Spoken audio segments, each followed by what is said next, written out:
This is sort of a stretcher for us, Mike. We're going to talk NCAA tournament time. Get good and loose. Next week, we're bringing in Gordy Jones. We've done this last couple of years. Who will certainly be good and loose. And he works out a lot more than us, I think. Anyhow, we're going to talk tournament big time next week. But this week is sort of top seeds. What do we think? First of all, is it that good of a year? I mean, Ohio State's undefeated at home. They've had a really good year.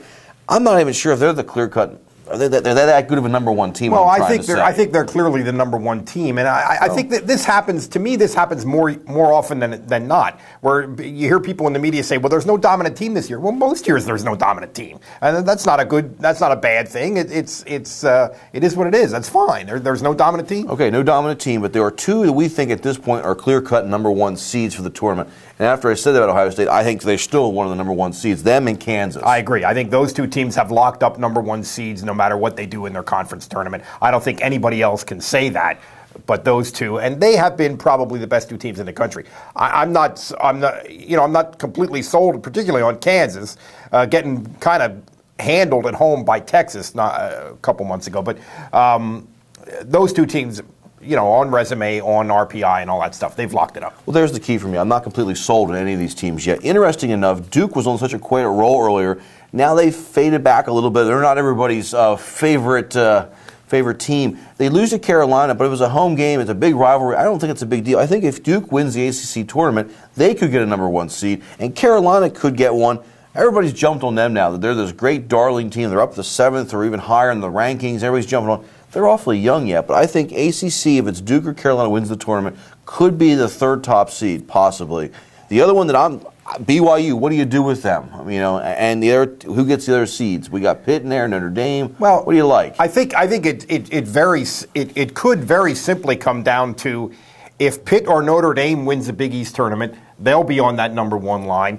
If Duke or North Carolina wins the ACC tournament, they'll be on the number one line, and there we got 4 number ones, and that's the end of this debate. But BYU is interesting because their recent loss, which was a pretty bad loss to New Mexico, I think it was. Beat them twice. It occurred right after this kid was kicked off the team for the violation of the personal conduct policy that Brigham Young University has.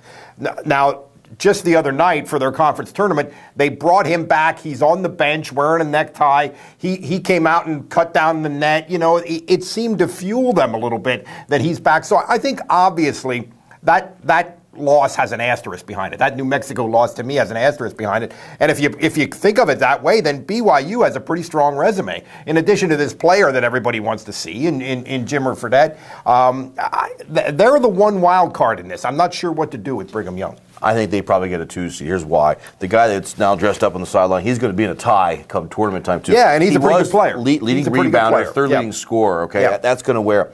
If they don't win their tournament, I don't think they get a number one seed because, it is the conference. It's not one of the top conferences. It is what it is. Yeah. Big East, real quick.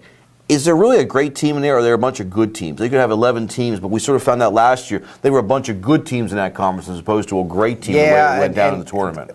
It's funny. The Big East is by far the most entertaining thing in the regular season in this sport. Watching it because it's not just the depth of the league; it's the difference in styles. Look how different.